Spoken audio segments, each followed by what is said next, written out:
Now, I'm going to tell you my greatest story ever told.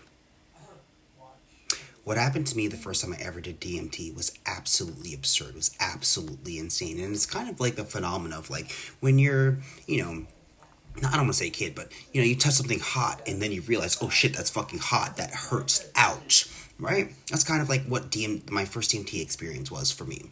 And so I remember reading the whole, what was it? What was that book called? The Spirit Molecule, right? That's what it's called, right? And I remember reading about that and being like, oh my God, how am I ever going to come across this? And then think about things like DMT and other disassociatives, other just medicines, sacred medicines. They find you. You don't find them. They find you. And one day I received this phone call from a friend of mine. They're like, yo, my boyfriend's cut this, whatever, whatever, whatever. I'm like, oh, no way, I'm coming over now. And so I went over there. They dosed me up. It was great. And I remember hitting, it was on flour. You just melted on the flour, whatever, whatever, whatever. And I remember hitting it until I could not, like 3 or 4 hits. And then, like, where I lost control of my body, where I literally disassociated from my body.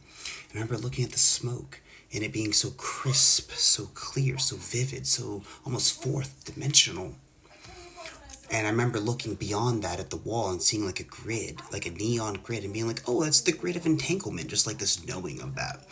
And then I started to see this like light, like these colors and these geometries start to form. Kind of in the smoke, if you're old enough, you'll remember Windows 98 screensavers, not screensavers, you'd play the music or whatever, right? Maybe it was a screensaver. Either way, I just remember there was a Windows 98 element where you could like, they would create these like congruent lines that would, and like these geometries, you know what I mean, that would like bounce back on the screen. That's what I started to see. And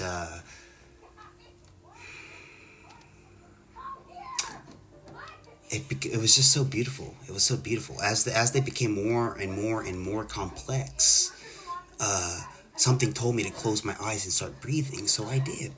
And as I did this, I'm still seeing those geometries and those colors in my mind, but now they're becoming more complex.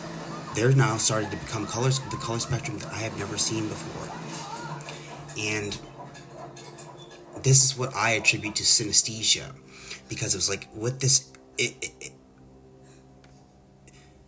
intensity, like this increase of intensity of geometry, I started to also hear a ringing in my ear, and it was like crescendoing. It was like growing until it was like a.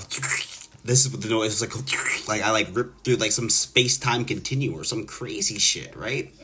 And all of a sudden, now I'm in a place that is gold. It's beautiful. It's absolutely beautiful. But it resembles like an ancient Egypt.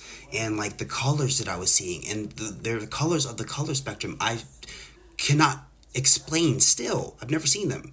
And they're like spiraling through the ground and like through like pillars, like through like the architecture and shit. And I'm like, oh my God, this is incredible.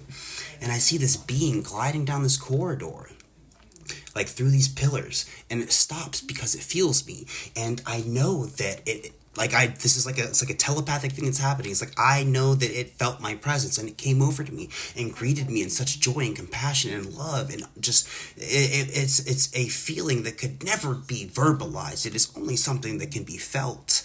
And two more beings came over to me, and one was more significant than the other. He had like this, like what looked like a turban or like some type of like something on his head. Mind you, these beings are composed of nothing but light and energy. Their eyes are black. I was almost scared. Like their eyes are black as the deepest vector of space. But the love was so powerful, so tremendous. And so this being that looked more significant than the other ones took what looked like a stick or a wand, perhaps, and put it to my third eye. And I shit y'all not, a beam of like a rainbow color energy started just like just started shooting out of my forehead, and I was like, ugh! and I was just like I was like, zoom, like back into my body, and like I was just like, ugh, like I was like, oh, I was just like shaking, and like my lips were blue, and I was just like all fucked up, you know what I mean? I started to cry and to cry, just uncontrollably just started crying because what I experienced was no longer something I had read in a book or someone else's experience. It was a first-hand experience that I had with something beyond all of this. It was no longer it became beyond faith. It was a certainty that there is something more beyond this. And that's my DMT story. Love y'all.